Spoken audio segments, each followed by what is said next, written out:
नमस्कार दोस्तों, exam 2 academy में आपका हार्दिक स्वागत है। और आज इस सेशन में हम बात करने जा रहे हैं राजस्थान करंट अफेयर्स के अप्रैल माह के। और हमने है अभी तक जो दिसंबर, जनवरी, फरवरी और मार्च माह का करंट अफेयर हमने पढ़ लिया है।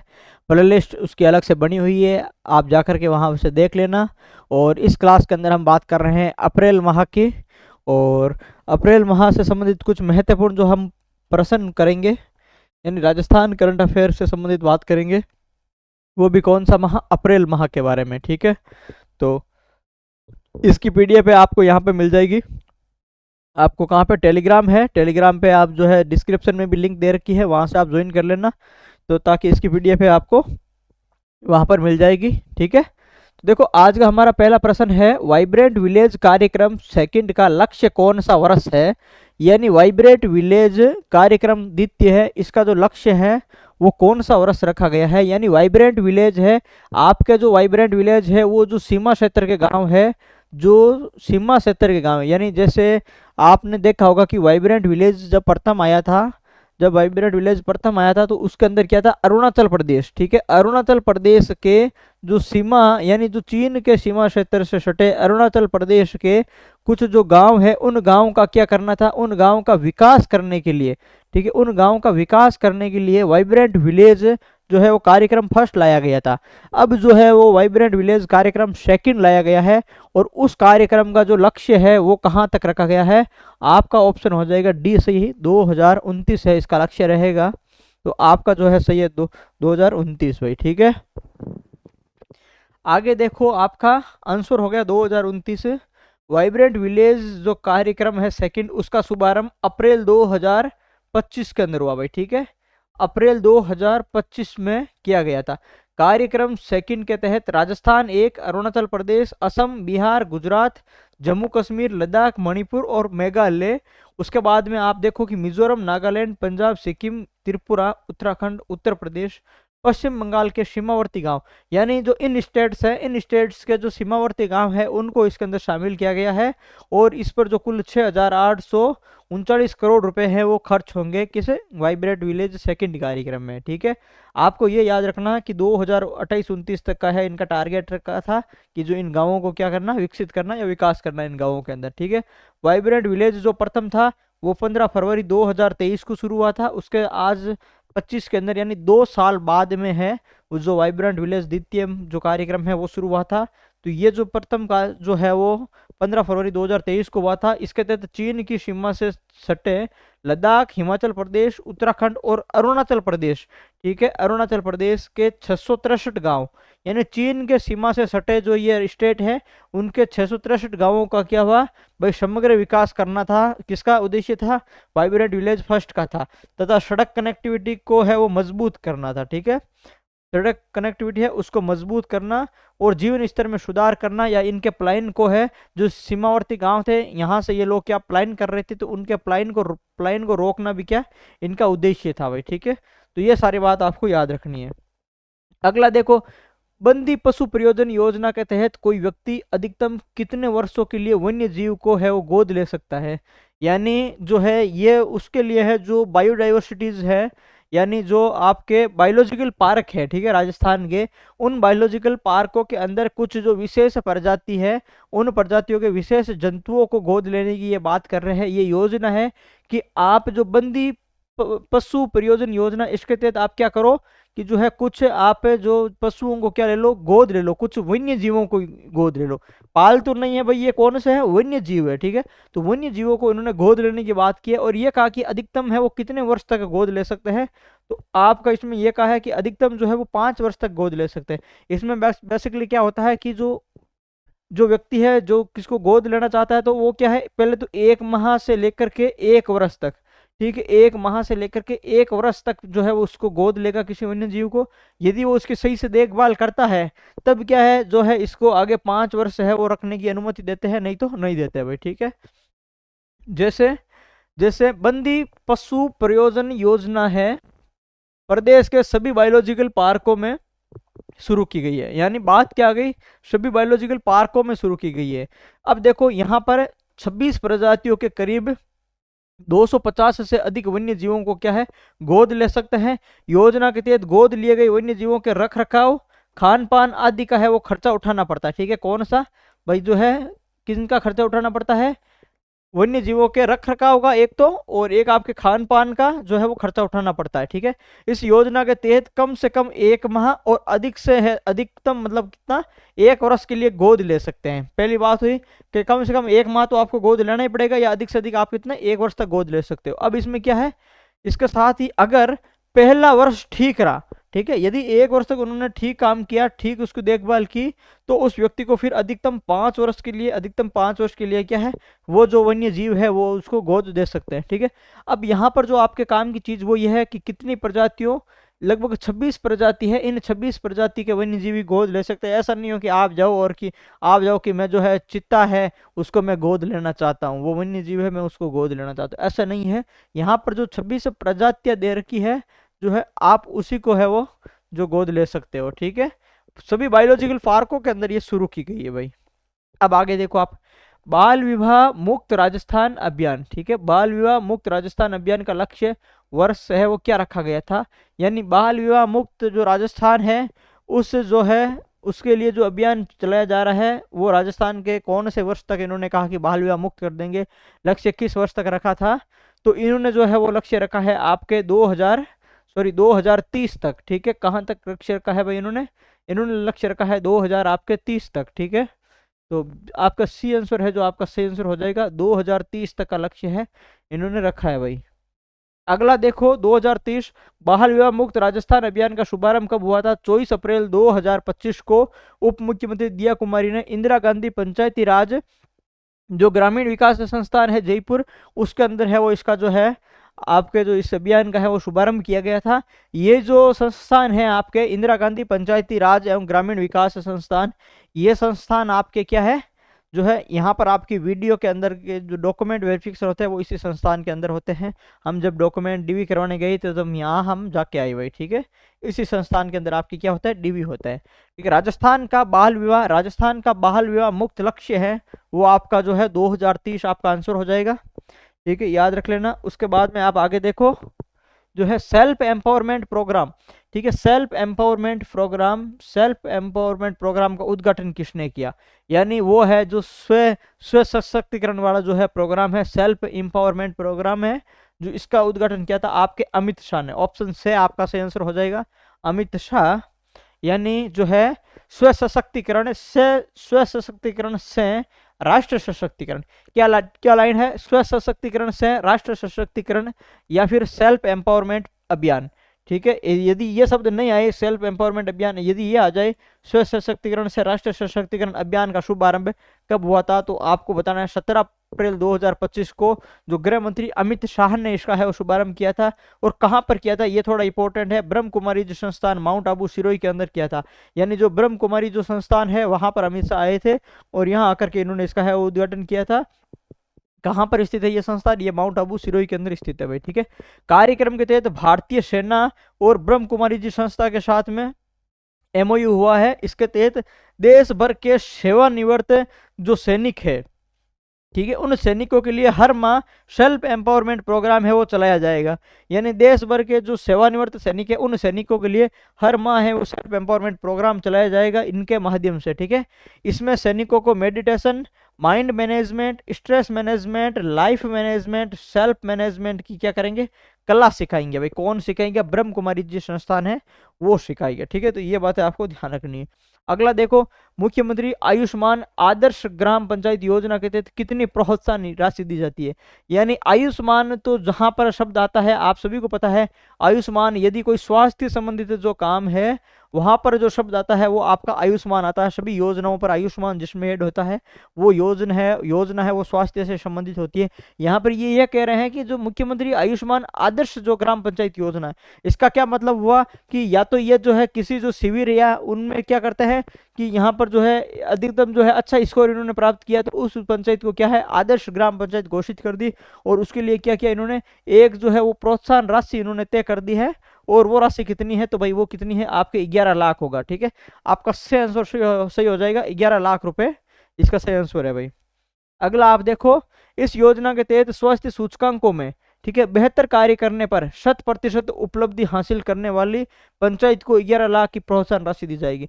किसमें भाई? स्वास्थ्य सूचकांकों में, जो स्वास्थ्य सूचकांक जारी किए जाते हैं उसमें बेहतर प्रदर्शन करना, और 100% यदि कोई उपलब्धि हासिल कर लेती है पंचायत, तो उस पंचायत को 11 लाख रुपए कैसे देंगे? प्रोत्साहन राशि देंगे। किस योजना के तहत? तो मुख्यमंत्री आयुष्मान आदर्श ग्राम पंचायत योजना, ठीक है, उस योजना के तहत देंगे। क्या है? आदर्श ग्राम पंचायत योजना।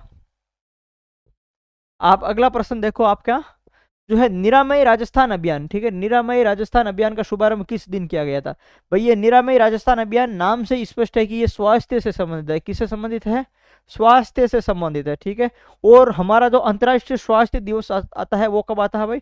7 अप्रैल को आता है, ठीक है। विश्व जो स्वास्थ्य दिवस आता है वो 7 अप्रैल को आता है, ठीक है। चिकित्सा जो दिवस आता है 7 अप्रैल को आता है। तो निरामय जो है स्वास्थ्य से संबंधित है, यानी 7 अप्रैल 2025 सही होगा। और हम करंट अफेयर पढ़ रहे हैं अप्रैल माह का, तो जो 7 अप्रैल 2025 आपका क्या होगा?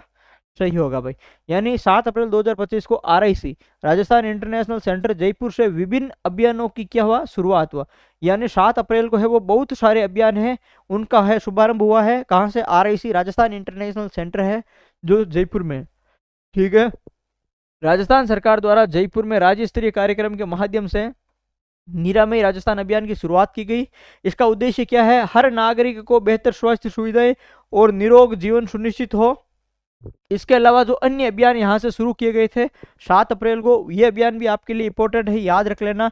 जो अभियान है ईट राइट राजस्थान अभियान, कौन सा अभियान है? ईट राइट राजस्थान अभियान है, ये आपके लिए महत्वपूर्ण अभियान है। स्वस्थ आहार के प्रति जागरूकता बढ़ाने और जंक फूड की जगह पौष्टिक आहार को प्रोत्साहित करने के लिए, ठीक है। क्या है भाई? ईट राइट राजस्थान अभियान है, और ये क्या है? स्वस्थ आहार के प्रति, स्वस्थ आहार के प्रति जागरूकता बढ़ाने और जंक फूड की जगह पौष्टिक आहार प्रोत्साहित करने के लिए है। तो ये आपको याद रखना है। उसके बाद में आप देखो मिशन मधुहरी, ठीक है, मिशन मधुहरी भी याद रखना है। वो भी 7 अप्रैल को शुरू किया था। टाइप 1 डायबिटीज से ग्रसित बच्चों के लिए समर्पित क्लिनिक की शुरुआत, यानी मिशन मधुहरी के तहत टाइप 1 जो डायबिटीज से ग्रसित बच्चे हैं उन बच्चों के समर्पित जो क्लिनिक शुरुआत है। और जो है इनका चलो ये तो क्लिनिक की शुरुआत करना, ठीक है। आपको इतना याद रखना है, जो मिशन मधुहरी है इसका क्या है काम? इसके तहत क्या है भाई? क्लिनिक शुरू करना, ठीक है। डायबिटीज से संबंधित है। मधु, मधु शब्द आ गया तो आपको पता चल गया कि डायबिटीज से संबंधित है, ठीक है। मिशन लिवर स्माइल अभियान, ये हमने पहले पढ़ चुके हैं हम, ठीक है। मिशन लिवर जो स्माइल अभियान है ये हम पढ़ चुके हैं। ये क्या है भाई? फैटी लिवर रोग की रोकथाम और उपचार के लिए विशेष अभियान है, ठीक है। मिशन लिवर स्माइल अभियान है, ये किसके लिए है? ये फैटी लिवर जो रोग है उसकी रोकथाम और उसके उपचार के लिए क्या है? विशेष अभियान है भाई। अब आगे देखो, वैभव सूर्यवंशी ने जो है IPL में डेब्यू किस टीम की ओर से किया? आपको पता है वैभव सूर्यवंशी के बारे में सब जानते हैं। तो जो इन्होंने जो है वो IPL में जो डेब्यू किया था वो राजस्थान रॉयल्स की तरफ से किया था। यानी वैभव सूर्यवंशी है वो बिहार के हैं, लेकिन इन्होंने जो डेब्यू किया है IPL के अंदर वो किस टीम से और खेले गए थे? वो राजस्थान की टीम की ओर से खेले गए थे भाई, ये याद रखना। और जो है इन्होंने IPL 18 के अंदर सबसे युवा खिलाड़ी है वो, जिसने 14 वर्ष की आयु में राजस्थान रॉयल्स की टीम की तरफ से IPL में क्या किया? डेब्यू किया। पहली बात तो हो गई कि भाई सबसे युवा है, ठीक है। और जो है इन्होंने 14 वर्ष की आयु में क्या किया? डेब्यू किया, वो भी राजस्थान रॉयल्स के अंदर, एक बात याद होगी। उसके बाद में आप देखो कि जो है वैभव ने गुजरात टाइटंस के खिलाफ SMS स्टेडियम जयपुर में, पहली बात तो जयपुर के अंदर ही, और गुजरात के खिलाफ 101 रन की क्या खेली थी? पारी खेल ली थी। और वो भी कितनी बॉल पर? 35 बॉल पर शतक लगाया। यानी 14 साल का एक युवा क्रिकेटर, ठीक है, जो पहली बार IPL खेल रहा हो राजस्थान रॉयल्स की तरफ से, वो बिहार का हो। और इन्होंने क्या किया? 35 बॉल पे ही जो है शतक लगा दिया भाई, ठीक है। तो ये गुजरात टाइटंस के खिलाफ लगाया है। और सबसे कम बॉलों पर शतक बनाने में विश्व में दूसरे स्थान पर पहुंच गई है। पहले स्थान पर क्रिस गेल है जिसने 30 गेंदों पर है वो जो शतक बनाया था। और इनका संबंधित राज्य कौन सा है? बिहार है भाई, ठीक है। सारी बातें वैभव सूर्यवंशी के बारे में ये है जो चर्चा में रहा था अप्रैल में, तो आपको याद करनी है। आगे देखो, हाल ही में अप्रैल 2025 में चित्रकला के क्षेत्र में शिल्प गुरु बाबूलाल मारोटिया को है कौन सा पुरस्कार मिला है? यानी सीधी सी बात हो गई, कौन है भाई? किसके पुरस्कार की हम बात कर रहे हैं? किसको मिला है? बाबूलाल मारोटिया, ठीक है। एक नाम तो याद रख लेना, बाबूलाल मारोटिया।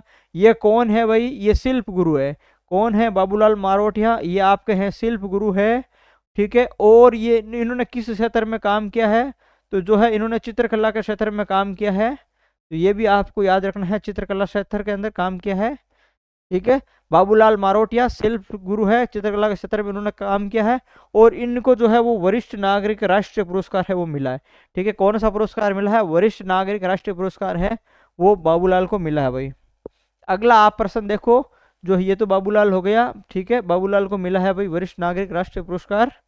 और आपके सामने अगला पुरस्कार, राजस्थान के किस लेखक को वय वंदन पुरस्कार से सम्मानित किया गया भाई।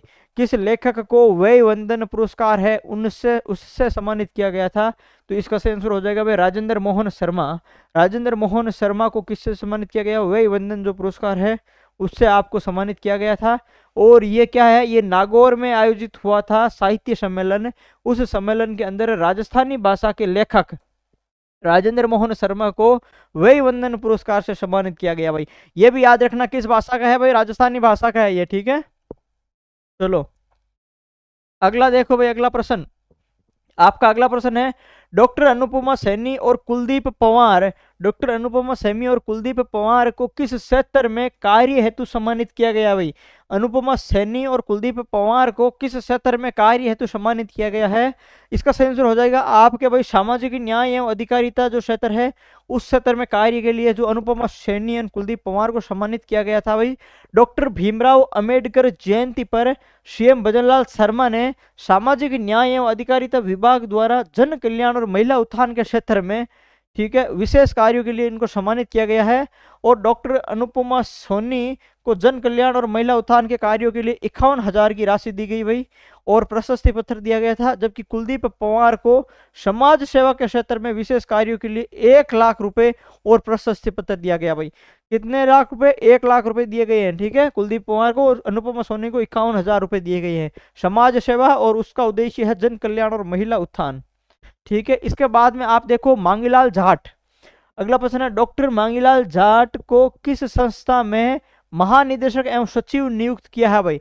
डॉक्टर मांगीलाल जाट को किस संस्था में महानिदेशक और जो है सचिव नियुक्त किया गया है, तो आपको याद रखना जो आईसीएआर है, आईसीएआर है से ये आपका सही आंसर होने वाला है इसका। ठीक है, यानी जो है राजस्थानी जो निवासी है ये मांगीलाल जाट, उनको कृषि वैज्ञानिक है ये। ठीक है, भारतीय कृषि अनुसंधान परिषद है जो आईसीएआर है उसका महानिदेशक और कृषि अनुसंधान व शिक्षा विभाग का सचिव इनको नियुक्त किया गया है। और ये भाई जो है वो क्या है, कृषि वैज्ञानिक है। ठीक है, कृषि वैज्ञानिक है, कौन है आपके राजस्थान निवासी है और मांगीलाल जाट इनका नाम है भाई। ठीक है, तो ये आपको याद रखना है। आगे देखो भाई, जो है मलावी देश, ठीक है, मलावी देश में भारतीय उच्चायुक्त अमराराम गुर्जर को किस जिले से संबंधित है। यानी मलावी देश के अंदर जो भारतीय उच्चायुक्त है वो अमराराम गुर्जर है, उसको लगाया है। वो अमराराम गुर्जर का जो संबंध है वो किस जिले से है आपको ये बताना भाई। ठीक है, तो अमराराम गुर्जर है उसका संबंध किस जिले से है, तो उनका संबंध किससे है भाई, पाली जिले से है, जिनको हाल ही में मलावी देश के अंदर जो है वो लगाया गया है भाई उच्चायुक्त। ठीक है, पाली निवासी अमराराम को मलावी देश में भारतीय उच्चायुक्त है वो बनाया गया है।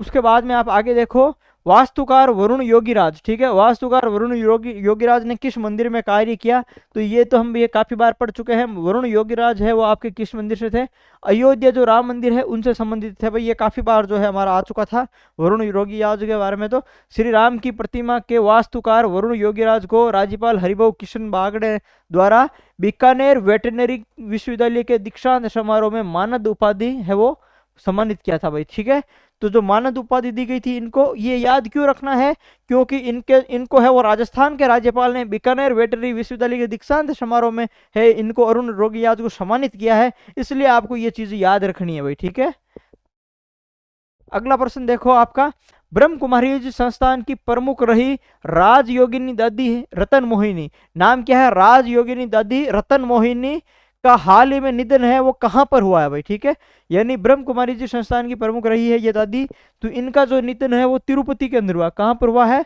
तिरुपति के अंदर है इनका निधन हो गया है भाई। तो ये भी आपको क्या है ध्यान रखना है। आप आगे देखो कि माउंट आबू सिरोही में स्थित ब्रह्म कुमारी जी संस्थान है उनकी प्रमुख रही है 101 वर्षीय राजयोगिनी दादी रतन मोहिनी का निधन हुआ भाई। ठीक है, 101 वर्ष की उम्र में हुआ है।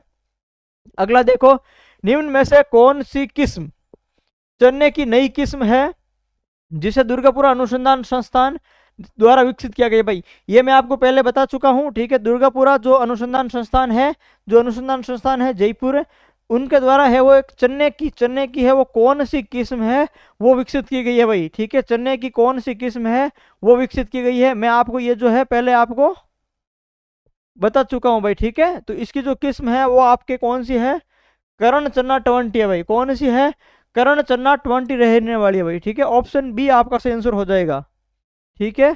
यानी करण चन्ना 20, ऑप्शन बी आपका सही आंसर है। राजस्थान के कृषि अनुसंधान संस्थान दुर्गापुरा द्वारा चन्ने की जो नई किस्म है उसका विकास किया गया। जोधपुर जीरा क्या है भाई, जोधपुर जीरा, जोधपुर जीरा फर्स्ट है, जोधपुर कृषि विश्वविद्यालय द्वारा विकसित की गई है, ये भी याद रखना आपको। और प्रताप फोर क्या है, महाराणा प्रताप कृषि जो प्रौद्योगिकी विश्वविद्यालय है उदयपुर का, उसके द्वारा मूंगफली की है वो नई किस्म प्रताप फोर का विकास किया गया।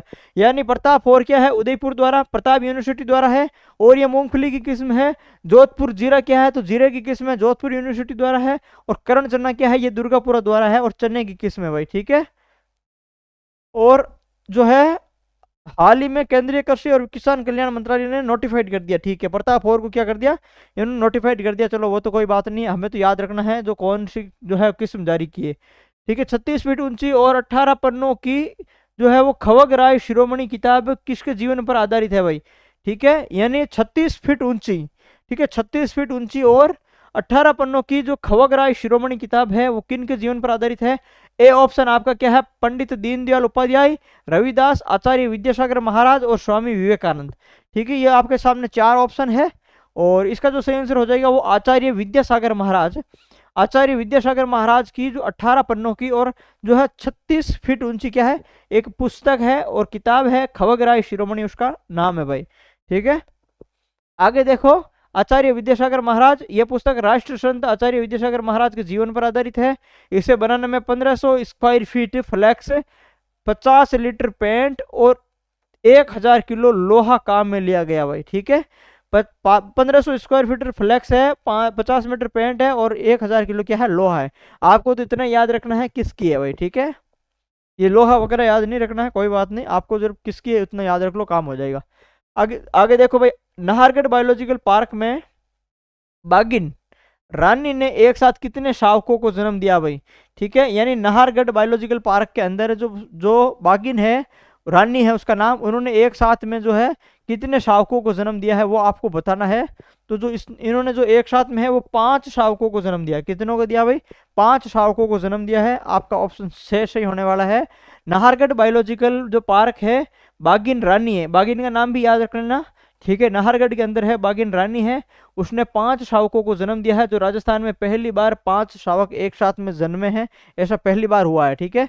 तो ये चीज आपको ध्यान रखनी है। बागिन ने लगातार दूसरी बार व्हाइट टाइगर को जन्म दिया भाई, ठीक है। यानी जो बागिन है उन बागिन ने लगातार, नहीं पिछली बार जब इन्होंने जन्म दिया था तब भी एक व्हाइट टाइगर था और इस बार भी क्या है, व्हाइट टाइगर है, ठीक है। तो लगातार है, दूसरी बार व्हाइट टाइगर को जन्म दिया है। पहली बार पिछले वर्ष व्हाइट टाइगर का जन्म हुआ था और इस बार फिर व्हाइट टाइगर का जन्म हुआ है, जिसका नाम सीएम भजनलाल शर्मा ने भीम रखा था। कौन सा, व्हाइट टाइगर का नाम उन्होंने भीम रखा था और मादा शावक का नाम उन्होंने स्कंदी रखा था भाई, ठीक है। यानी जो है एक का नाम उन्होंने भीम रखा था और एक का नाम स्कंदी रखा था। किन्होंने रखा था, तो भाई अपने जो मुख्यमंत्री है भजनलाल शर्मा, इन्होंने रखा था। ये भी आपको याद रखना है, भजनलाल शर्मा ने रखा था, भीम रखा था और दूसरा स्कंदी रखा था, ठीक है। बागी ने पिछले वर्ष में 4 शावकों को जन्म दिया था, जिनमें से 2 शावकों की क्या हो गई थी, मृत्यु हो गई थी। 4 शावकों को पिछले वर्ष जन्म दिया था, 2 की मृत्यु हो गई थी और 2 बच्चे, जिसके अंदर एक का नाम स्कंदी रखा गया और एक का नाम भीम रखा गया था हमारे मुख्यमंत्री जी ने, ठीक है। तो ये सारी चीजें आपको ध्यान रखनी है उसमें। अगला देखो, राष्ट्रीय राष्ट्रीय पोषण पखवाड़ा 2025 के दौरान सबसे अधिक गतिविधियां की एंट्रीज करने वाला राज्य कौन सा है। अब देखो, राष्ट्रीय जो पोषण पखवाड़ा है वो जो है इसको 7 साल अब कंप्लीट हो चुका है। वो 2018 में झुंझुनू से शुरू हुआ था और अब ये पूछ रहा है कि इस दौरान जो है गतिविधियों की एंट्रीज जो है वो करने वाला राज्य कौन सा रहा है, वो आपको बताना है भाई इसके अंदर। तो इसके अंदर जो राज्य है वो हमारा राजस्थान ही है भाई। कौन सा राज्य है, हमारा राजस्थान है। वो इसके अंदर कैसा रहा है, प्रथम स्थान पर रहा है भाई। अगला देखो, राजस्थान पोषण पखवाड़ा जो है वो 8 से 22 जो अप्रैल 2025 को है, उसके तहत गतिविधियों की एंट्रीज करने में राजस्थान है वो देश में प्रथम स्थान आया भाई। ठीक है। प्रदेश का पहला खादी डिजाइन स्टोर, प्रदेश का पहला खादी डिजाइन स्टोर है वो कहाँ खोला गया भाई? ठीक है, तो ये MI रोड जयपुर में खोला गया है। कहाँ पर खोला गया है? आपका बे आंसर सही हो जाएगा, MI रोड जयपुर भाई। ठीक है, अगला प्रश्न देखो आपका, ये तो जो MI रोड जयपुर हो गया। ठीक है, वोकल फॉर लोकल और khadi for fashion, khadi for fashion को बढ़ावा देने के लिए प्रदेश का पहला खादी डिजाइन स्टोर का उद्घाटन MI रोड जयपुर में मुख्यमंत्री जो दिया कुमारी है उप मुख्यमंत्री उनके द्वारा है वो किया गया भाई। ठीक है, अगला प्रश्न देखो आप, वैदिक संस्कार बोर्ड। ठीक है, वैदिक संस्कार बोर्ड का गठन है वो किस विभाग के अंतर्गत किया गया है? तो दोस्तों वैदिक जो संस्कार बोर्ड है उसका गठन है आपके संस्कृत शिक्षा विभाग, संस्कृत शिक्षा विभाग के अंतर्गत किया गया। ठीक है, वैदिक संस्कार जो बोर्ड है इसका है वो संस्कृत शिक्षा विभाग के तहत किया गया भाई। ठीक है, राजस्थान सरकार ने प्रदेश में वैदिक संस्कार एवं शिक्षा बोर्ड के गठन को मंजूरी दी है। प्रोफेसर गणेशीलाल सुतार को इस बोर्ड का अध्यक्ष बनाया है। इस संबंध में संस्कृत शिक्षा के संयुक्त शासन सचिव कैलाश चंद यादव ने ये आदेश जारी किए हैं और ये बोर्ड राज्य सरकार की ओर से संभाग स्तर पर स्थापित किए जा रहे हैं। आदर्श वेद विद्यालय, 3 वैदिक गुरुकुल सहित राज्य में संचालित सभी वेद विद्यालयों व वेद पाठशालाओं का संचालन करेगा भाई। ठीक है, तो ये चीज भी आपको ध्यान रखनी है। उसके बाद में आप देखो अगला, राजस्थान विश्वविद्यालय विद्या संशोधन अधिनियम जो विधेयक 2025 है, अब कुलपति का नाम चेंज करके क्या कर दिया है? कुल गुरु कर दिया। क्या कर दिया भाई? वाइस चांसलर इंग्लिश में तो सेम है लेकिन हिंदी में इन्होंने नाम चेंज कर दिया है भाई, कुलपति का क्या कर दिया? कुल गुरु कर दिया। ठीक है, अगला प्रश्न देखो आप, सॉल्यूशन देखो, कुल गुरु राज्य के विश्वविद्यालय की विद्या संशोधन विधेयक 33 विश्वविद्यालय में कुलपति का नाम अब क्या हो गया? कुल गुरु हो गया है और प्रति कुलपति का नाम प्रति कुल गुरु हो गया। ठीक है, हालांकि अंग्रेजी में कुलपति को वाइस चांसलर ही कहलाएंगे। नाम बदलने के पीछे सरकार का दावा था कि विद्यार्थियों के चरित्र का निर्माण का कार्य कौन करता है? गुरु करता है भाई। ठीक है, विद्यार्थियों के चरित्र का निर्माण का कार्य कौन करता है? अपना गुरु करता है। ठीक है, विश्वविद्यालय में कुलपति मुख्य कार्यपालक एवं शैक्षणिक अधिकारी होता है, जहां कुलपति शब्द प्रशासनिक एवं स्वामित्व को दर्शाता है भाई। अगला प्रश्न है आपका, राजस्थान राजस्थान लोकतंत्र सेनानी सम्मान विधेयक 2024 के अनुसार लोकतंत्र सेनानियों को है वो कौन सा है वो सुविधाएं दी जा रही है? इस पे भी हम बात कर चुके थे। हमने कहा था कि जो 20,000 है, 20,000 तो इनको पेंशन दी जाती है और 4,000 क्या दी जाती है? 4,000 जो चिकित्सा सहायता दी जाती है भाई। ठीक है, 20,000 रुपये मासिक पेंशन और जो 4,000 रुपये क्या है चिकित्सा भत्ता दिया जाता है। आपका ऑप्शन कौन सा 20 सही हो जाएगा?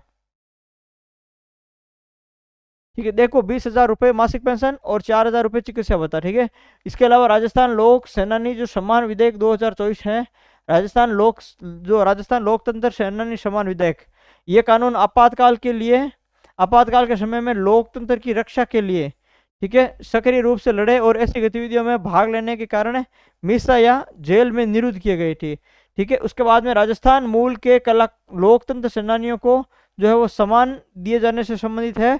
वर्तमान में 1140 लोकतंत्र सेनानी या उसके आश्रित हैं जिन्हें 20,000 रुपये मासिक पेंशन और 4,000 रुपये का चिकित्सा भत्ता मिल रहा है।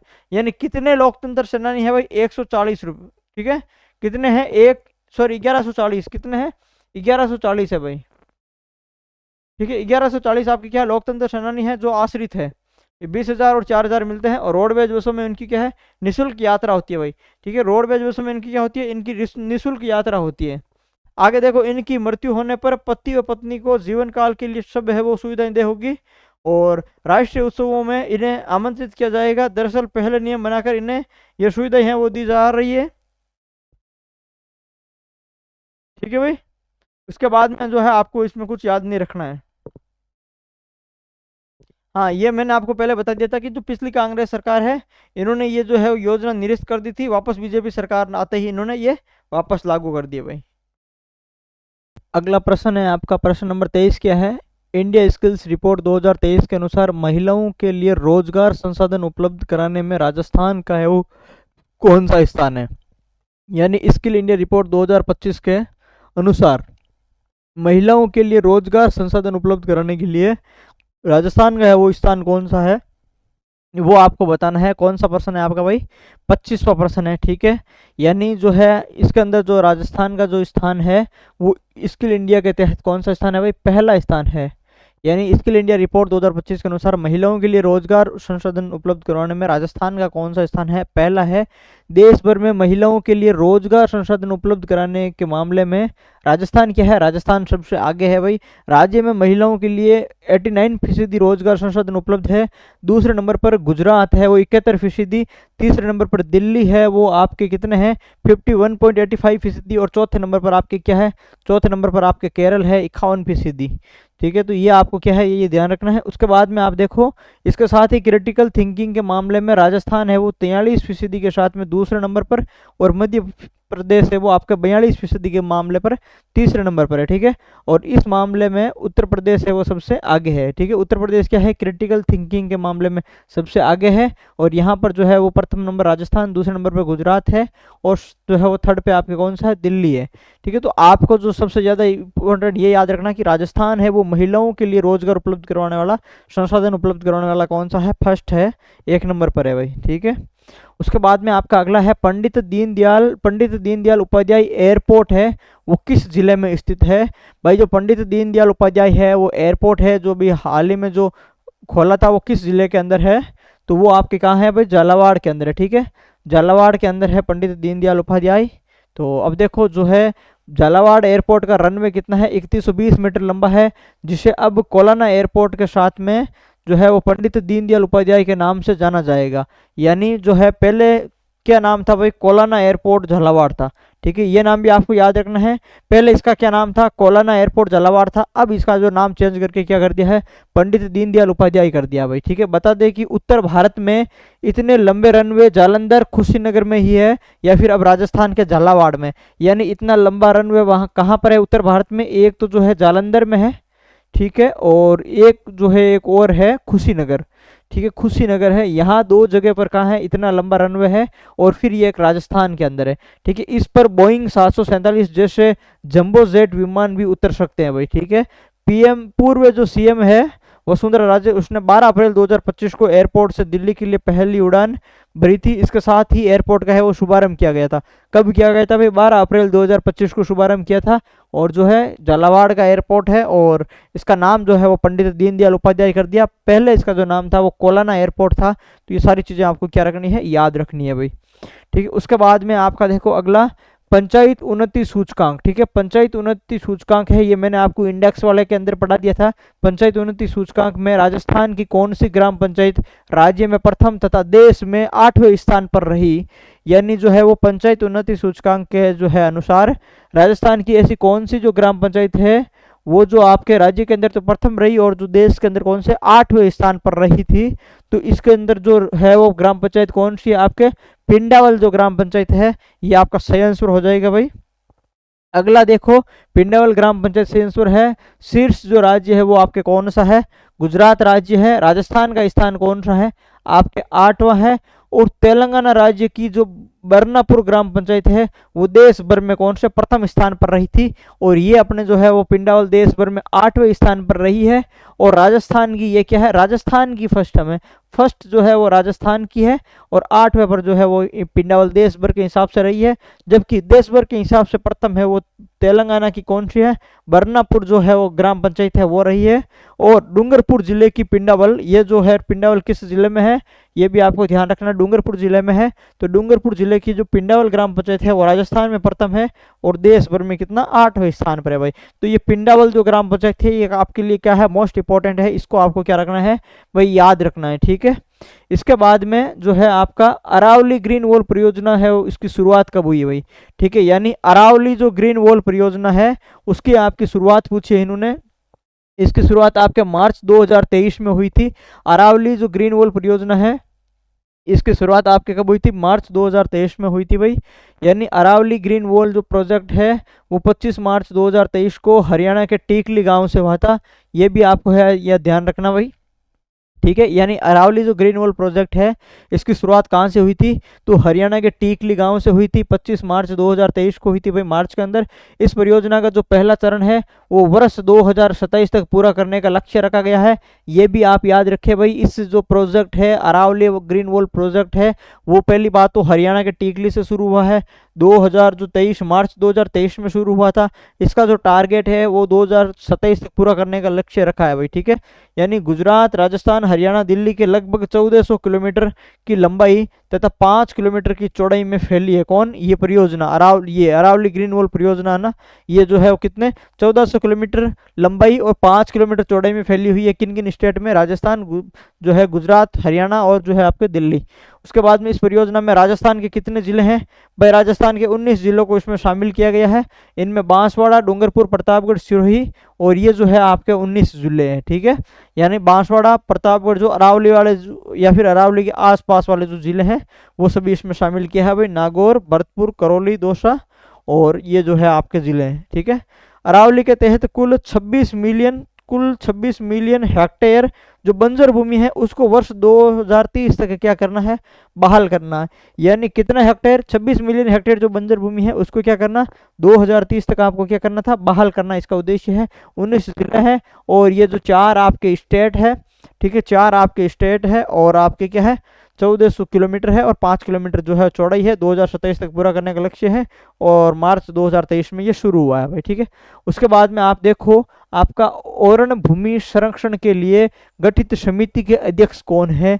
यानी ओरण भूमि है, ओरण भूमि के जो है उसको जो संरक्षण है, उसके संरक्षण के लिए एक समिति गठन किया है। उसका अध्यक्ष किसको बनाया है? तो जितेंद्र राय गोयल को है उसका अध्यक्ष बनाया है भाई। ए ऑप्शन आपका सही हो जाएगा। यानी जो है सुप्रीम कोर्ट ने अपने आदेश में 18 दिसंबर 2024 को ओरण भूमि संरक्षण के लिए एक संयुक्त कमेटी गठन के लिए राज्य सरकार और हाईकोर्ट को आदेश दिया था। सुप्रीम कोर्ट ने 16 अप्रैल 2025 को क्या है इसका गठन कर दिया था और जितेंद्र राय गोयल को क्या है इसका अध्यक्ष बनाया था भाई, ठीक है। तो वो भी आपको क्या है ध्यान रखना है। उसके बाद में देखो, नवीन एवं नवीकरणीय ऊर्जा मंत्रालय की अप्रैल 2025 की रिपोर्ट के अनुसार अक्षय ऊर्जा उत्पादन में कौन सा राज्य वो प्रथम स्थान पर रहा है भाई? तो आप सभी को पता है कि राजस्थान है वो पुणे है इसमें प्रथम स्थान पर आ गया है। राजस्थान क्या है इस रिपोर्ट के अंदर है वो अप्रैल के अंदर कौन था? प्रथम स्थान पे था। यानी नवीन एवं नवीकरणीय ऊर्जा मंत्रालय की अप्रैल 2025 की रिपोर्ट के अनुसार अक्षय ऊर्जा उत्पादन में राजस्थान प्रथम स्थान पे रहा और गुजरात आपके जो है, गुजरात आपके किस स्थान पे है? गुजरात आपके दूसरे स्थान पर है वो रहा है, ठीक है। उसके बाद में आप देखो, विश्व मलेरिया दिवस, ठीक है। विश्व मलेरिया दिवस पर राजस्थान को मलेरिया उन्मूलन में है वो किस श्रेणी में रखा गया भाई? ठीक है, विश्व मलेरिया दिवस के अवसर पर राजस्थान को मलेरिया उन्मूलन की है वो कौन सी श्रेणी में रखा है? तो राजस्थान को है वो श्रेणी फर्स्ट में रखा गया है भाई, ठीक है। राजस्थान को कौन सी श्रेणी में रखा है? राजस्थान को श्रेणी फर्स्ट में रखा है। विश्व मलेरिया दिवस 2025 25 अप्रैल के अवसर पर राजस्थान को राष्ट्रीय स्तर पर मलेरिया उन्मूलन की जो है वो श्रेणी 1 में शामिल रखा गया है। आईईसी गतिविधियां देखो आप, इंफॉर्मेशन, एजुकेशन और कम्युनिकेशन के अंतर्गत लार्वा प्रदर्शन, ठीक है, ऑडियो वीडियो प्रचार, पंप जो है वो पैम्पलेट और पोस्टर जैसे माध्यमों में आमजन को क्या गया वह सजग किया गया था, ठीक है। और जिससे बीमारी की क्या है रोकथाम वो मजबूत हुई है। इसके अलावा 1 अप्रैल 2025 से पूरे राज्य में एंटी लार्वा छिड़काव किया गया, फोकल स्प्रे किया गया, फॉगिंग और जो सोर्स रिडक्शन है उनकी संबंधित गतिविधियां हैं वो की गई थी।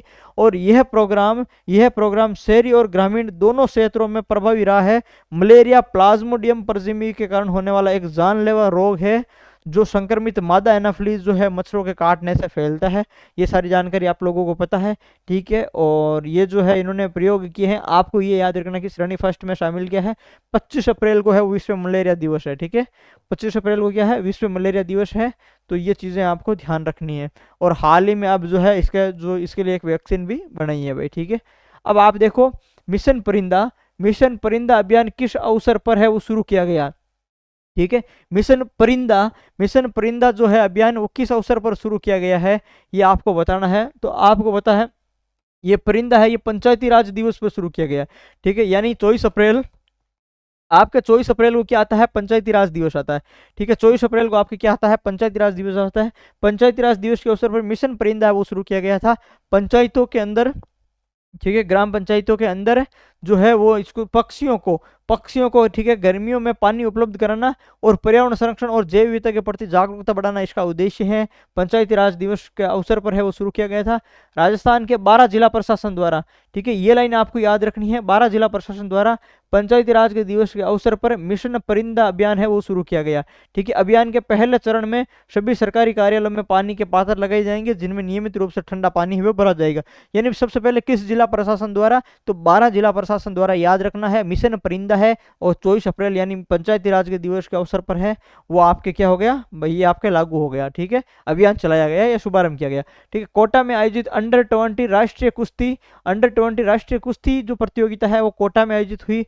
उसमें सर्वाधिक स्वर्ण पदक है वो किस राज्य ने जीता है भाई, यानी कोटा के अंदर अंडर 20 जो राष्ट्रीय कुश्ती प्रतियोगिता हुई थी उसके अंदर सर्वाधिक जो स्वर्ण पदक है, सर्वाधिक जो है वो गोल्ड मेडल है, वो सर्वाधिक गोल्ड मेडल किस राज्य ने जीता था, तो वो आपका सही आंसर हो जाएगा हरियाणा के अंदर। हरियाणा ने कोटा के अंदर आयोजित अंडर 20, ठीक है, राष्ट्रीय कुश्ती जो प्रतियोगिता है उसके अंदर आपके सर्वाधिक क्या जीता था, सर्वाधिक आपके गोल्ड मेडल जीता था भाई। ठीक है, 20 से 22 अप्रैल 2025 तक राजस्थान राज्य कुश्ती संघ के तत्वावधान में अंडर 20 राष्ट्रीय जो है कुश्ती प्रतियोगिता राजस्थान के कोटा जिले में आयोजित हुई। यानी इसका आयोजन भारतीय कुश्ती महासंघ द्वारा है वो किया जाता है। ये आयोजन पहली बार राजस्थान के कोटा जिले में रघुराई एंडो स्पोर्ट्स कॉम्प्लेक्स में किया गया था। यानी पहली बार राजस्थान के कोटा जिले के अंदर किया गया था रघुराई एंडो स्पोर्ट्स कॉम्प्लेक्स में, और इसमें 26 राज्यों और केंद्र शासित प्रदेशों के 800 से अधिक पहलवानों ने भाग लिया। पुरुषों के ग्रीको रोमन व फ्री स्टाइल तथा महिला के फ्री स्टाइल वर्गों में जो है वो मुकाबले आयोजित हुए थे। प्रत्येक वर्ग में 10-10 वेट कैटेगरी थी। इस प्रतियोगिता में हरियाणा ने कुल 16 गोल्ड मेडल जीत करके क्या है, प्रथम स्थान है वो प्राप्त किया है। दिल्ली ने कुल कितने, 6 गोल्ड मेडल, दिल्ली ने कुल 6 गोल्ड मेडल जीत करके द्वितीय स्थान प्राप्त किया है, जबकि उत्तर प्रदेश ने 3 गोल्ड मेडल जीत करके तृतीय स्थान प्राप्त किया है। यानी हरियाणा आपको याद रखना है, एक टॉप ही याद रख लो आप तो बहुत है। हरियाणा ने कितने भाई, 16 गोल्ड मेडल जीते हैं, तो जो आप एक ही याद रख लोगे तो ही बहुत है भाई। ठीक है, हरियाणा ने आपके 16 गोल्ड है वो जीते हैं। उसके बाद में अगला देखो आपका, जैसलमेर के पोखरण में उद्घाटन किया गया सोलर प्रोजेक्ट कितनी गीगावाट पीक पावर क्षमता वाला है भाई। ठीक है, यानी जैसलमेर के पोखरण में हाल ही में उद्घाटन किया गया सोलर जो प्रोजेक्ट है वो कितनी गीगावाट की क्षमता का पीक प्रोजेक्ट है, तो वो है आपके 1.3 गीगावाट का। ठीक है, 1.3 गीगावाट का पीक पावर जो क्षमता वाला है, आपको याद रखना है भाई। केंद्रीय नवीन एवं नवीकरणीय जो ऊर्जा मंत्री है उसके द्वारा जैसलमेर के पोखरण में 1.3 गीगावाट का पीक पावर क्षमता वाला सोलर प्रोजेक्ट है उसका उद्घाटन किया था। किसने किया था भाई, ऊर्जा मंत्री ने किया था। ठीक है, यह परियोजना पूरी तरीके से मेड इन इंडिया मॉड्यूल्स पर आधारित है, जिसमें 90% जो सोलर मॉड्यूल्स है वो जयपुर स्थित रिन्यू कंपनी द्वारा निर्मित किए गए हैं। इसका उद्देश्य क्या है भाई, इस परियोजना का मुख्य उद्देश्य सौर ऊर्जा के माध्यम से क्या करना, विद्युत उत्पादन बढ़ाना और पर्यावरण को है वो कार्बन उत्सर्जन से क्या करना, बचाना। ठीक है, पर्यावरण को कार्बन उत्सर्जन से बचाना इसका उद्देश्य है। आगे देखो आपका राष्ट्रीय खाद्य सुरक्षा अधिनियम के अंतर्गत गिव अप अभियान की शुरुआत है वो कब की गई थी। ठीक है, गिव अप अभियान के बारे में हमने पहले भी पढ़ा था, लास्ट क्लास के भी अंदर पढ़ा था, काफी बार हम इसको पढ़ चुके हैं। इसकी शुरुआत है वो नवंबर 2024 में की गई थी।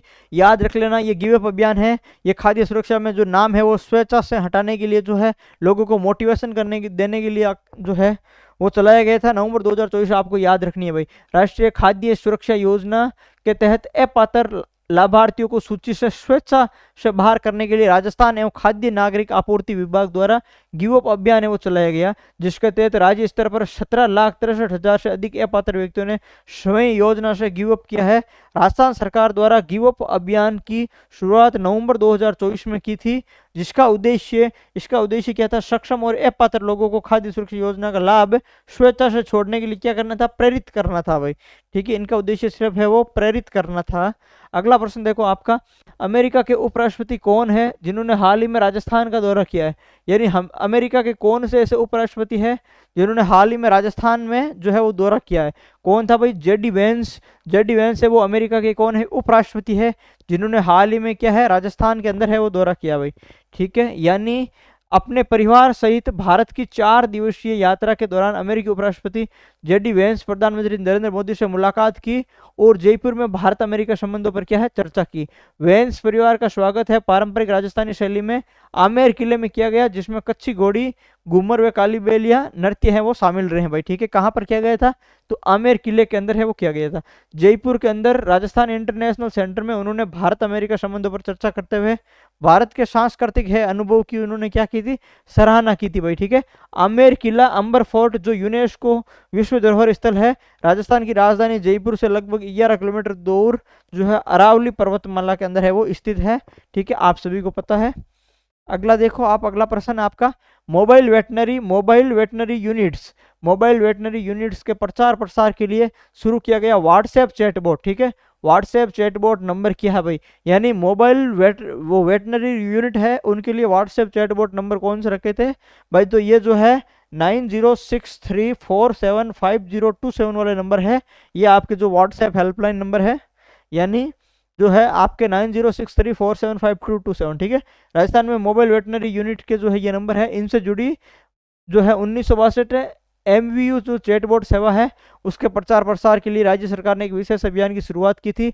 मोबाइल जो वेटनरी जो है MVU है यूनिट्स है, उस योजना के अंतर्गत प्रदेश में पिछले 1 वर्ष में कितने 41 लाख से अधिक पशुओं को क्या की भाई चिकित्सा सुविधा है वो प्रदान की जा चुकी है। चैटबॉट ये नंबर है, इनको लॉन्च किया गया और ये व्हाट्सएप आधारित सेवा है जो टेली कंसल्टेंसी की क्या है सुविधा उपलब्ध करवाती है भाई, ठीक है। इस योजना का संचालन है वो कॉल सेंटर 1962 के माध्यम से किया जा रहा है, जिसमें लगभग 6 महीने पहले है वो शुरू किया गया था। किसको, इस कॉल सेंटर को 6 महीने पहले शुरू किया गया था। कॉल सेंटर संचालन करता जो कंपनी है वो BFIL है, जो इंडसइंड बैंक है उसकी सहायक है, और योजना का कॉर्पोरेट सामाजिक उत्तरदायित्व CR के अंतर्गत क्या कर रही है भाई, ये इंडसइंड बैंक क्या कर रही है वो वित्त पोषण कर रही है, ठीक है। तो ये सारी जो है आपको सारी चीजें आपको याद रखनी है। उसके बाद में आप देखो अगला, एक मुश्त समाधान OTS योजना का पहला चरण किस अवधि तक लागू रहेगा। ये एक मुश्त समाधान योजना वो योजना है जिसके तहत जो किसान और जो लघु उद्यमी है, जो अऋणी किसान है, जिन्होंने जो है जिनका ऋण अब अवधि पार हो चुका है, जिन्होंने अभी तक ऋण नहीं चुकाया है, वो जो किसान है उन किसानों के साथ में जो है इन्होंने एक समझौता किया है, और वो समझौता के तहत उन्होंने ये कहा कि यदि आप जो भी आपके जो ऋण है मूलधन है वो आप एक मुश्त अगर जमा करवा देते हो, एक साथ में एक मुश्त जमा करवा देते हो मूलधन, तो आपको जो है वो ऋण का क्या है 100% है वो ब्याज आपको जो है छूट मिल जाएगा। और ये इन्होंने क्या है कहा था, एक मुश्त का मतलब हो गया कि जो राशि आपके बची हुई है, आपका ऋण लोन जो अवधि पार हो गया है, आप उनको क्या करो, अब जो बाकी बचा है उनको एक मुश्त जमा करवा दो, ठीक है। यानी जो इसका सही आंसर हो जाएगा आपका क्या हो जाएगा भाई, इसकी जो अवधि है वो रखी गई थी 1 मई से लेकर के 30 सितंबर 2025 तक है, इसका पहले चरण का है वो उसकी अवधि रखी थी। उसके बाद में देखो राजस्थान सरकार ने किसानों और लघु उद्यमियों, ठीक है, किसानों और लघु उद्यमियों को राहत देने तथा भूमि विकास बैंकों की वित्तीय स्थिति को मजबूत करने के उद्देश्य से एकमुश्त समझौता योजना है वो लागू की है। राज्य सरकार ने वित्तीय वर्ष 2025-26 के बजट में इसकी घोषणा की थी। इसका प्रथम चरण 1 मई से 30 सितंबर 2025 तक क्या रहेगा, प्रभावी रहने वाला है भाई। ये योजना राजस्थान अल्पसंख्यक वित्त एवं विकास सहकारी निगम द्वारा वितरित ऋणों पर लागू होगी, और 31 मार्च 2024 तक ओवरड्यू हो चुके जो ऋण है उनको है वो शामिल किया गया अभी, ठीक है। अगला प्रश्न है आपके सामने, संत धन्ना भगत की जो है वो जन्मस्थली है वो कहाँ है। संत धन्ना भगत जी की है वो जन्मस्थली वो कहाँ है वो आपको बताना है भाई। संत धन्ना भगत जी की जन्मस्थली है आपको बताना है, नागौर है, सीकर है, जयपुर है, बीकानेर है। तो जो संत धन्ना भगत जी है उसकी जो जन्मस्थली है वो कहाँ पर है, जयपुर जिले के अंदर स्थित है भाई, ठीक है, जयपुर जिले के अंदर है। यानी राजस्थान के मुख्यमंत्री ने जयपुर जिले के फागी क्षेत्र की नौखागाड़ी स्थित संत धन्ना भगत जी की जन्मस्थली पर आयोजित जयंती महोत्सव में भाग लिया। धन्ना भगत एक रहस्यवादी कवि 20 जो अप्रैल 1415 और वैष्णव परंपरा के भक्त थे, जिनके भजन आदि ग्रंथ में संकलित है। वे कृष्ण भक्त थे। इन्होंने तपस्या के लिए अरावली की पहाड़ियों की एक गुफा को चुना। आज भी धुंधलेश्वर महादेव मंदिर स्थित है वहां पर। आज भी कौन सा मंदिर स्थित है भाई उस गुफा में, धुंधलेश्वर महादेव मंदिर है वो आपके स्थित है, ठीक है। तो ये आपको क्या रखना है, ये भी आपको ध्यान रखना है। उसके बाद में आप देखो Rajasthan data centre, Rajasthan data centre जो पॉलिसी 2025 है उसके अंतर्गत अगले 5 वर्षों में कितने करोड़ रुपए का है वो निवेश आकर्षित करने की जो है इन्होंने योजना बनाई है भाई। कौन सी भाई? राजस्थान डेटा सेंटर पॉलिसी है, इसके अंतर्गत अगले 5 वर्षों में कितने करोड़ रुपए की निवेश जो है आकर्षित करने की इन्होंने योजना बनाई है। तो जो राजस्थान डाटा सेंटर है इसके अंदर जो इन्होंने योजना बनाई है वो कितनी की बनाई है भाई? 20 करोड़ की बनाई है। कितने की बनाई है इन्होंने बनाई है 20 करोड़ की भाई, ठीक है। यानी हम बात करें कि राजस्थान सरकार ने डाटा सेंटर की बढ़ती महत्ता को ध्यान में रखते हुए राजस्थान डाटा सेंटर पॉलिसी 2025 लागू की। इस नीति का उद्देश्य है कि राजस्थान को डाटा सेंटर के लिए प्रमुख एक केंद्र बनाना और निवेश आकर्षित करना, आईटी के क्षेत्र में रोजगार जो है उसके अवसर उत्पन्न करना है भाई इनका उद्देश्य है नीति का। निवेशकों को व्यापक रियायतें, पर्यावरण अनुकूल प्रोत्साहन देना, आधुनिक अवसंरचना उपलब्ध कराई जाएगी तथा इस नीति के तहत अगले 5 वर्षों में 20,000 करोड़ रुपए का है वो निवेश आकर्षित करने की क्या है योजना है। डाटा सेंटर जो सेक्टर है उसको बढ़ावा देने के लिए कई आकर्षक है वो प्रावधान किए गए हैं, और जो जिनमें 10 वर्ष तक 10 से 20 करोड़ रुपए यदि वार्षिक एसेट क्रिएशन इनिशिएटिव शामिल है। जो निजी कंपनियां राज्य में 100 करोड़ रुपए से अधिक का निवेश करेगी उन्हें अतिरिक्त रूप से क्या देंगे भाई? 25% सनराइज इंसेंटिव है वो दिया जाएगा। और इस नीति के तहत 5 वर्ष तक 5% क्या है ब्याज अनुदान भी दिया जाएगा। यानी 5 वर्ष तक क्या दिया जाएगा? जो 5 वर्ष तक आपके 5% है ब्याज अनुदान भी आपके क्या दिया जाएगा? ब्याज अनुदान, ठीक है। जिससे डाटा सेंटर की स्थापना लागत में क्या आएगी? कमी आएगी, और डाटा सेंटर्स को बैंकिंग, ट्रांसमिशन और व्हीलिंग शुल्क में 100% की क्या है छूट दी जाएगी भाई। तो ये जो नीति है ये नीति के सारा पॉइंट है आपको थोड़ा थोड़ा ध्यान रखना है भाई, ठीक है। कौन सी नीति? डाटा सेंटर जो पॉलिसी है उसके बारे में आपको थोड़ा थोड़ा ध्यान रखना है। प्रश्न पूछा जाएगा आरपीएससी का, यदि आप तैयारी कर रहे हो तो आरपीएससी के पेपर के अंदर ये जो प्रश्न है 100% है एज ए स्टेटमेंट आने वाला है भाई, ठीक है। तो आपके लिए वो इंपॉर्टेंट है, याद रख लेना। रणथंबोर टाइगर रिजर्व है वो किन जिलों में स्थित है भाई? जो रणथंबोर टाइगर रिजर्व है वो आपको बताना है किन जिलों के अंदर स्थित है। आपको जो है रणथंबोर टाइगर रिजर्व वो करौली और सवाई माधोपुर के अंदर स्थित है। ऑप्शन से आपका सही हो जाएगा भाई, करौली और सवाई माधोपुर। यानी जो है 16 अप्रैल 2025 को राजस्थान के रणथंबोर टाइगर रिजर्व में स्थित त्रिनेत्र गणेश मंदिर के निकट एक बाघ के हमले में 7 वर्षीय क्या हो गई भाई? बालक की मृत्यु हो गई। रणथंबोर टाइगर रिजर्व राजस्थान राज्य के पूर्वी भाग में करौली व सवाई माधोपुर जिलों के अंदर अरावली व विंध्य पर्वत की श्रृंखलाओं के संगम पर स्थित है, ठीक है। और रणथंबोर राष्ट्रीय उद्यान के साथ साथ सवाई मानसिंह और केला देवी अभ्यारण्य, सवाई मानसिंह और केला देवी अभ्यारण्य भी कहाँ है? यहीं स्थित है भाई, ठीक है, इनमें शामिल है। रणथंबोर किला जिसके नाम से जंगलों का नाम पड़ा है के बारे में कहा जाता है कि इसका इतिहास है वो 1000 वर्ष से भी ज्यादा क्या है? पुराना है। चलो अगला प्रश्न है, संविधान पार्क किस शहर में है वो विकसित किया जा रहा है? तो देखो संविधान पार्क है वो आपका किस में विकसित किया जा रहा है? कोटा के अंदर है वो विकसित किया जा रहा है भाई, ठीक है। संविधान पार्क आपके किस में विकसित किया जा रहा है? कोटा के अंदर विकसित किया जा रहा है। लोकसभा अध्यक्ष ओम बिरला ने राजस्थान के कोटा में प्रस्तावित संविधान पार्क के लिए चिन्हित स्थल का निरीक्षण किया है, और 12,000 वर्ग मीटर में विकसित किया जाने वाला यह पार्क है कोटा शहर की नई सांस्कृतिक और बौद्धिक पहचान है वो प्रदान करने वाला है। पार्क का प्रवेश द्वार भारतीय संविधान की प्रस्तावना जिसे न्याय, समानता और बंधुता को दर्शाता है। क्या करता है भाई? जो है पार्क का प्रवेश द्वार, जो पार्क है उस पार्क का प्रवेश द्वार भारतीय संविधान की प्रस्तावना है, न्याय, समानता और बंधुता को है दर्शाता है। और इसके केंद्र में डॉक्टर भीमराव अंबेडकर की जो गन मेटल से निर्मित भव्य जो है प्रतिमा स्थापित की जाएगी भाई, ठीक है। तो ये जो है वो संविधान पार्क बनाया जाएगा कोटा के अंदर, तो ये आपको ध्यान रखना है। उसके बाद में देखो आप, धनुष लीला का आयोजन हाड़ौती क्षेत्र में कितने वर्षों बाद है वो पुनः किया जा रहा है? यानी धनुष लीला का आयोजन है वो हाड़ौती क्षेत्र के अंदर कितने वर्षों बाद में है पुण्य किया जा रहा है? तो वो आपके 150 वर्षों के बाद में, ठीक है, 150 वर्षों के बाद में पुण्य आपके किया जा रहा है भाई। राजस्थान के किस जिले में? राजस्थान के 12 जिले के अंदर 150 वर्षों बाद में धनुष लीला का आयोजन है वो किया जा रहा है, जो हाड़ौती क्षेत्र की एक प्राचीन लोक परंपरा है। कौन सा जिले के अंदर भाई? 12 जिले के अंदर किया जा रहा है, ठीक है। ये 3 दिवसीय आयोजन रामनवमी के अवसर पर किया गया। इसमें भगवान राम द्वारा शिव धनुष भंग की लीला है उसको मंचित किया गया था। और कार्यक्रम की शुरुआत गणगौर की तीज से होती है, जिसमें गणपति स्थापना, आयोजन समिति का गठन और व्यवस्थाओं के जो है वो वितरण किया जाता है। आयोजन से पूर्व जुलूस निकाला जाता है जिसमें सरकटिया और धड़कटिया की सवारी प्रमुख होती है भाई, ठीक है। ये लाइन भी याद रख लेना। कौन सी सवारी? जो धड़कटिया और सरकटिया की जो सवारी है वो इस आयोजन से पूर्व कौन सी, धनुष लीला का आयोजन 12 के अंदर 150 वर्ष के बाद में। तो ये आपको ध्यान रखना है भाई, हाड़ौती अंचल के अंदर। उसके बाद में देखो बर्तन बैंक, बर्तन बैंक योजना है उसकी शुरुआत किस जिले से की गई भाई, बर्तन बैंक की जो है किस जिले से शुरुआत की गई थी, तो आपको जो है याद रखना है 12 जिला इसका सही आंसर हो जाएगा भाई। ठीक है, बर्तन बैंक कौन सा हो जाएगा, 12। यहाँ पर देखो जो है 12 जिला सही आंसर है। 12 अप्रैल 2025 को राजस्थान के 12 जिले के जो है 12 जिले को प्लास्टिक मुक्त बनाने हेतु, कहां पर भाई, प्लास्टिक मुक्त बनाने हेतु राज्य शिक्षा और पंचायती राज मंत्री ने जो है वो बर्तन बैंक योजना का शुभारंभ किया। तो उद्देश्य आपको याद रखना है भाई, बर्तन बैंक योजना का शुभारंभ कहाँ किया गया था, 12 में किया गया था। क्या उद्देश्य था, तो ये आपको ध्यान रखना है, प्लास्टिक मुक्त बनाने हेतु। ठीक है, ये योजना विशेषकर ग्रामीण क्षेत्रों में प्लास्टिक के उपयोग को कम करने तथा पर्यावरण संरक्षण को क्या करना है भाई, बढ़ावा देने के उद्देश्य से चलाई गई है। इस योजना के तहत 3 रुपए में बर्तन सेट जो है वो किराए पर उपलब्ध होंगे, जो शादी और अन्य सामाजिक आयोजनों के लिए उपयोग किए जा सकेंगे भाई। ठीक है, यानी 3 रुपए में बर्तन सेट, यानी 3 रुपए में क्या है, बर्तन सेट उपलब्ध होंगे किराए पर, जो शादी और अन्य सामाजिक उपयोगों के लिए प्रयोग किए जा सकेंगे।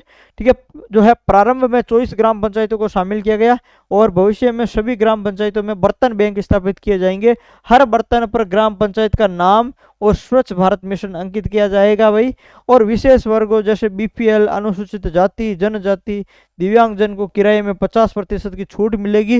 वे बर्तनों की देखरेख स्वयं सहायता समूह के जिम्मे होगी और संचालन राजीविका के माध्यम से है वो इसका किया जाएगा भाई।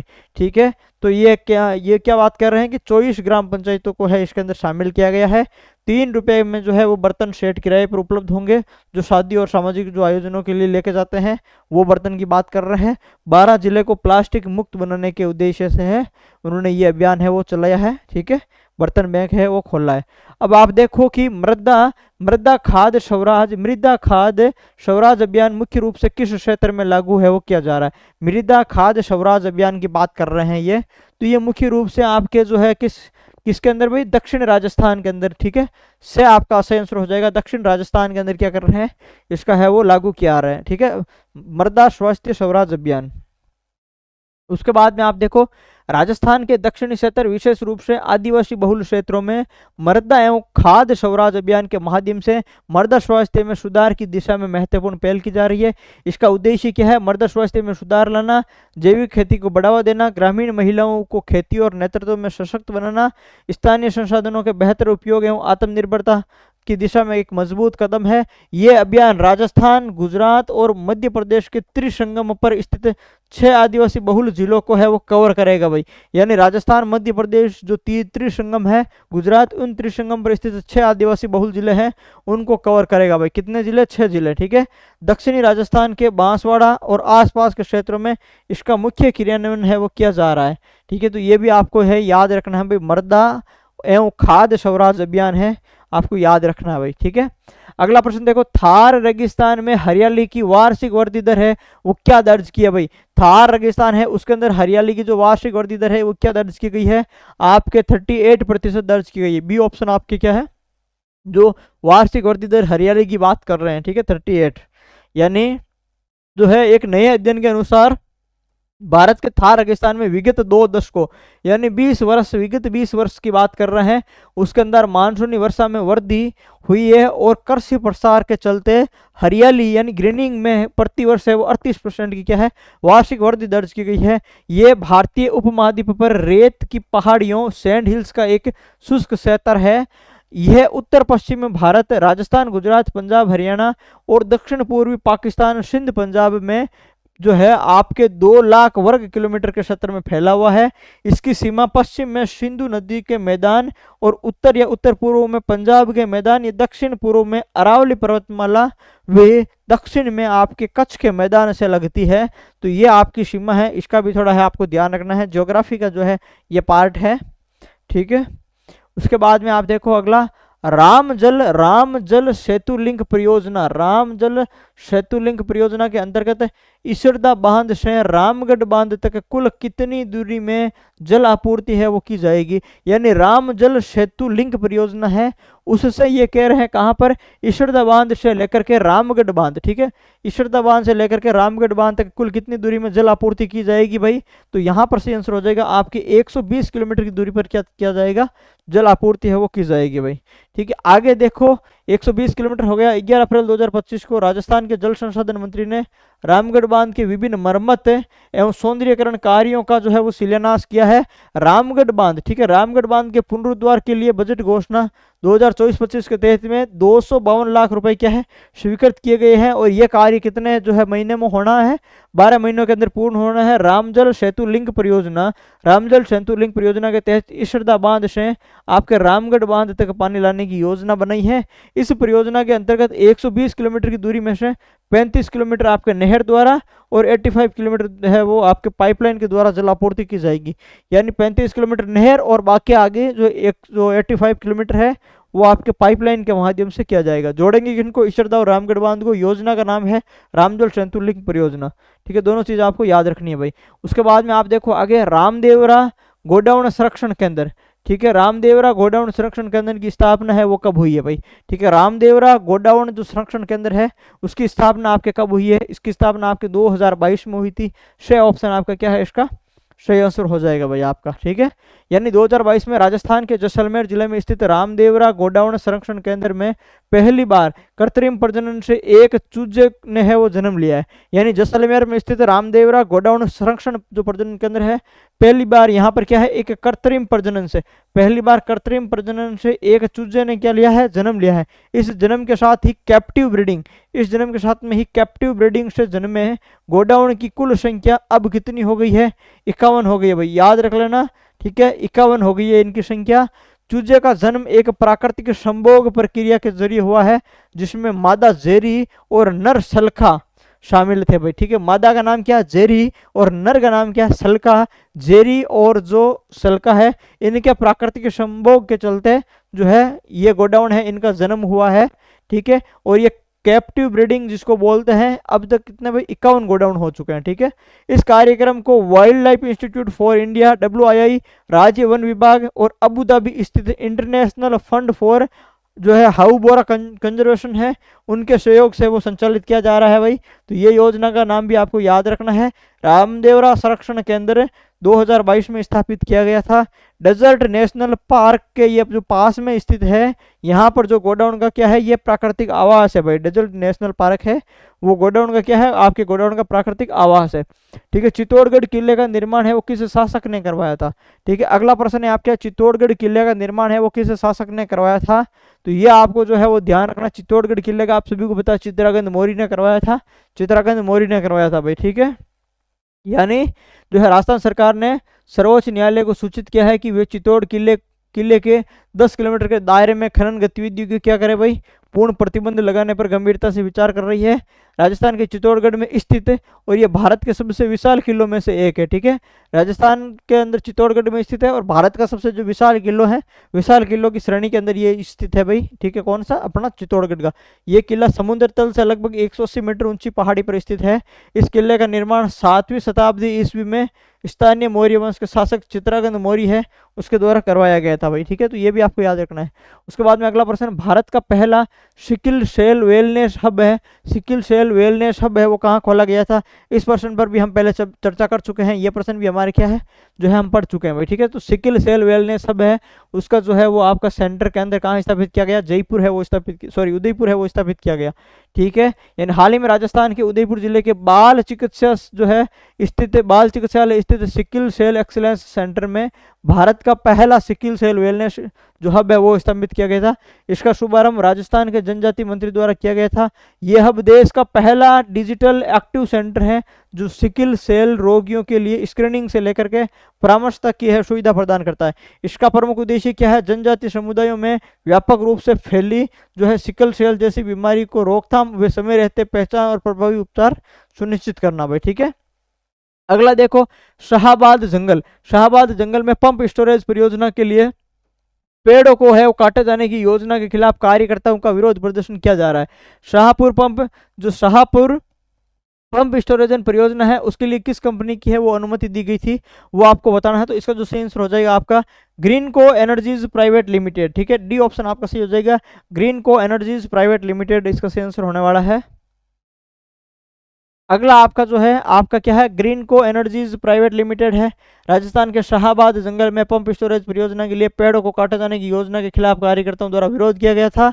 और फिर जो शाहपुर पंप स्टोरेज परियोजना है ये एक off stream close loop pump storage परियोजना, यानी एक ओप स्ट्रीम जो है एक off stream close loop pump storage यह है परियोजना है। इसके तहत दो जलाशयों को, ठीक है, इसके तहत दो जलाशयों का निर्माण किया जाएगा। वहीं प्रस्तावित निचले जलाशय को भरने के लिए जो है उसके पास ही कुनू नदी से है या पानी पंप किया जाएगा भाई। ठीक है, कुनू नदी से पानी पंप किया जाएगा। पर्यावरण वन एवं जलवायु परिवर्तन मंत्रालय ने हैदराबाद स्थित company Greenko energies private limited के को 12 जिले, ठीक है, को 12 जिले की शाहबाद तहसील में शाहपुर जो पंप स्टोरेज परियोजना है स्थापित करने की क्या दी थी भाई, मंजूरी दी थी।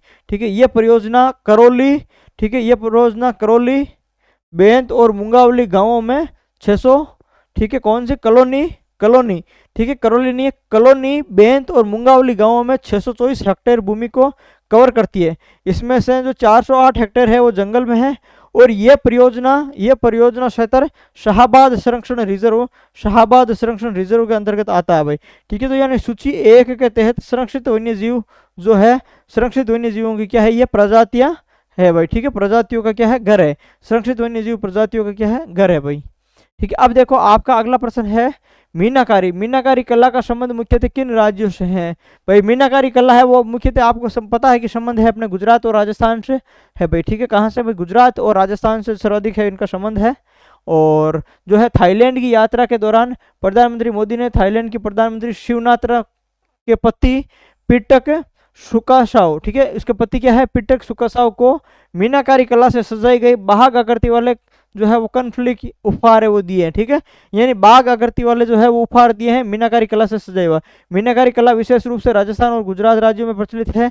ये धातु की सतह पर खनिज पदार्थों को मिलाकर सजाने की कला है। ठीक है, इसमें पक्षियों, फूलों व पत्तियों के नाटकीय रूपांकनों को चमकीले रंगों के साथ में विभिन्न प्रकार की धातुओं या जो धातुओं के साथ में चित्रित या फिर अलंकृत किया जाता है। ठीक है, तो ये भी आपको है वो ध्यान रखना है। मुख्यतः आपको राजस्थान और गुजरात इसमें याद रखना है भाई। आगे देखो 2 अप्रैल 2025 तक रेलवे स्टेशनों पर सौर ऊर्जा संयंत्र की स्थापना देश में कौन सा राज्य है वो अग्रणी बन गया भाई। यानी 2 अप्रैल तक रेलवे स्टेशनों पर सौर ऊर्जा लगाने के जो मामले के अंदर वो है अग्रणी, आपको पता है राजस्थान बन गया। कौन बन गया भाई, राजस्थान बन गया है। ऑप्शन से आपका सही होने वाला है।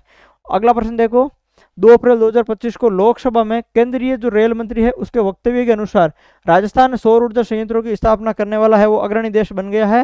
राजस्थान में 275 रेलवे स्टेशनों पर सौर ऊर्जा संयंत्र स्थापित किए गए हैं, जो कि देश में अब तक जो है वो सबसे अधिक है।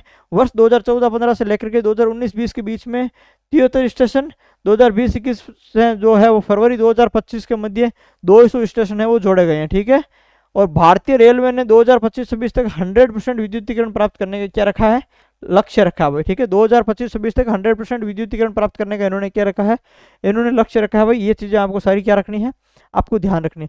अगला प्रश्न आपको देखो, मुख्यमंत्री निःशुल्क बिजली योजना के अंतर्गत अब उपभोक्ताओं को प्रतिमाह कितनी यूनिट बिजली मिलती है भाई। ठीक है, तो अब जो है वो कितनी यूनिट मिलती है, आपके 150 यूनिट मिलती है। पहले 100 यूनिट थी, अब कितनी कर दी, अब आपके 150 यूनिट कर दी। ठीक है, हाल ही में राजस्थान सरकार ने घोषणा की है कि अब उपभोक्ताओं को 150 यूनिट बिजली मुफ्त मिलेगी। और इसके लिए पीएम सूर्य घर मुफ्त बिजली योजना के तहत सोलर प्लांट लगाने के नियमों में बदलाव किए गए हैं। राजस्थान में मुख्यमंत्री निःशुल्क जो है बिजली योजना, ठीक है, उसके तहत अब तक 100 यूनिट है वो मुफ्त बिजली प्रदान की जाती थी, अब जो है 150 यूनिट की जाएगी। सोलर प्लांट लगाने पर उपभोक्ता को 150 यूनिट निःशुल्क बिजली है वो उपभोग कर सकेंगे। और इस योजना के तहत 150 यूनिट तक बिजली उपयोग करने वाले उपभोक्ता अपने घरों में निःशुल्क सौर संयंत्र स्थापित है वो करवा रहे हैं भाई। ठीक है, अब अगला प्रश्न देखो, राजस्थान में पहला अंतर्राष्ट्रीय एआई रोबोटिक्स एंड साइबरनेटिक्स जो संस्थान है वो कहाँ पर स्थापित किया गया है ना, जो है आपके क्या है, आपके पहला अंतर्राष्ट्रीय एआई रोबोटिक्स और साइबरनेटिक्स संस्थान है वो कहाँ पर है वो आपके स्थापित किया जा रहा है, तो निम्स विश्वविद्यालय जयपुर के अंदर, ऑप्शन से आपका सही हो जाएगा, निम्स विश्वविद्यालय जयपुर के अंदर है वो स्थापित किया जा रहा है भाई। ठीक है, अगला प्रश्न है आपके जो है वो आंसर हो गया निम्स हो गया, विश्वविद्यालय जो जयपुर के अंदर है ये प्रदेश के पहले dedicated artificial intelligence robotics and जो है वो साइबरनेटिक संस्थान है, उसका उद्घाटन किया है। यह संस्थान राइजिंग राजस्थान पहल के तहत राजस्थान सरकार और निम्स विश्वविद्यालय के बीच में समझौते के तहत एक उसका महत्वपूर्ण हिस्सा है। और इसका उद्देश्य क्या है भाई, राजस्थान को डिजिटल नवाचार और कृत्रिम बुद्धिमत्ता एआई का वैश्विक केंद्र बनाना किसका उद्देश्य है भाई। ठीक है, इसका उद्देश्य है। उसके बाद में आप देखो संस्थान में 15 अत्याधुनिक प्रयोगशालाओं की जो है स्थापना की जाएगी, जिसमें 500 से अधिक है वो उच्च प्रदर्शन कंप्यूटर है वो शामिल होंगे भाई आपके। ठीक है, उसके बाद में आपका जो है अप्रैल 2025 में राजस्थान सरकार ने राजस्थान स्थापना दिवस कब मनाने की घोषणा की है। इन्होंने कहा कि वो जो स्थापना दिवस है अब हम 30 मार्च को नहीं, चैत्र शुक्ल प्रतिपदा को मनाएंगे। इतने टाइम जो हम मना रहे थे वो 30 मार्च को हम क्या मना रहे थे, राजस्थान स्थापना दिवस मना रहे थे। ठीक है, राजस्थान स्थापना दिवस मना रहे थे हम कब, 30 मार्च को। लेकिन अब आप इन्होंने कह दिया कि जो है आज के बाद में चैत्र शुक्ल प्रतिपदा है, चैत्र शुक्ल प्रतिपदा को क्या मनाया जाएगा भाई, आपका राजस्थान दिवस। ठीक है, जैसे चैत्र शुक्ला प्रतिपदा है यहाँ पर जो है राजस्थान दिवस मनाया जाएगा। हाल ही में राजस्थान सरकार ने राजस्थान स्थापना दिवस 30 मार्च के बजाय चैत्र शुक्ल है वो प्रतिपदा को मनाने की क्या की थी, घोषणा की थी भाई। ठीक है, 1992 में गठित 9 वर्ष समारोह समिति ने राजस्थान सरकार से वर्षों से ये मांग की थी कि राजस्थान स्थापना दिवस 30 मार्च के बजाय कब रखे, जो है वो चैत्र शुक्ल प्रतिपदा यानी नव संवत्सर पर है वो मनाया जाए। समिति ने तर्क दिया कि स्थापना दिवस का वास्तविक महत्व इस तथ्य में निहित है कि जो राजस्थान की स्थापना इसी दिन हिंदू कैलेंडर के अनुसार शुभ समय पर हुई थी भाई। ठीक है, तो ये जो है इन्होंने तथ्य दिए हैं। बाकी कुल मिला के बात ये है कि जो राजस्थान दिवस है आपके चैत्र शुक्ल है वो प्रतिपदा, चैत्र शुक्ल प्रतिपदा को है वो आपके जो मनाया जाएगा भाई। ठीक है, यहाँ पर है आपका मनाया जाएगा। और यहाँ पर जो है आपका क्या हो गया भाई, आपका अप्रैल माह का जो करंट अफेयर है वो कंप्लीट हो चुका है। अप्रैल माह राजस्थान करंट अफेयर से संबंधित कुछ मैंने महत्वपूर्ण जो आपको प्रश्न थे, कुछ महत्वपूर्ण चीजें थी वो आपको मैंने करवा दी है। अब जो है आपके जो दिसंबर से लेकर के अप्रैल तक कंप्लीट हो चुका है। अब आपके मई जून बचा है जो मैं आपके 2-4 दिन में वो भी अपलोड कर दूंगा भाई। ठीक है।